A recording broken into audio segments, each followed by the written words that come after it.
I was reading a quote the other day, and the quote was, "There is no coming to consciousness without pain." Right? Now, what does that quote mean? There is no coming to consciousness without pain. Well, what does the word consciousness mean? It means you're starting to grow. You're starting to become self-aware. You're starting to realize who you are. You're starting to become more aware of how the world and the universe works. You're starting to see things that you haven't seen before. You were asleep, and now you are awakened. You are now enlightened. You were lost, and now you are found. I think that is an accurate way of describing the feeling of consciousness.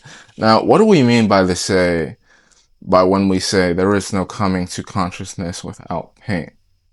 Because, well, I like to view it, and this is many different online interpretations of the quote that I've read, and I kind of agree with, is we cannot figure out who you are without making ourselves feel uncomfortable, without the process being painful.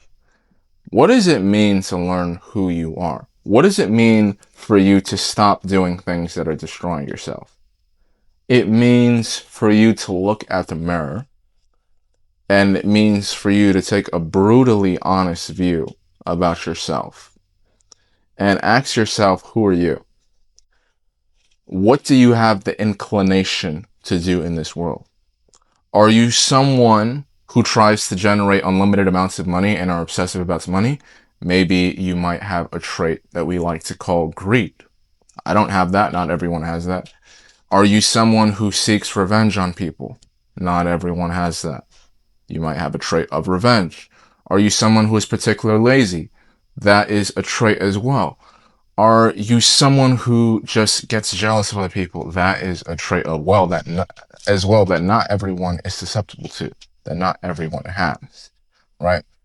So when we talk about becoming conscious, when we talk about learning who you are and discovering who you are, we talk about the painful and uncomfortable process of looking yourself in the mirror and saying, I am not a perfect person like everyone else, and I have some dark things I am hiding in my soul. And I have some dark things I don't want to confront. And I have some things about myself that I'm not particularly proud of. And I have to admit to myself that I'm not perfect. And it's hard because everyone has a biased view of themselves most of the time. It's hard to ask those types of questions. It's hard to ask someone for a brutally honest opinion about yourself.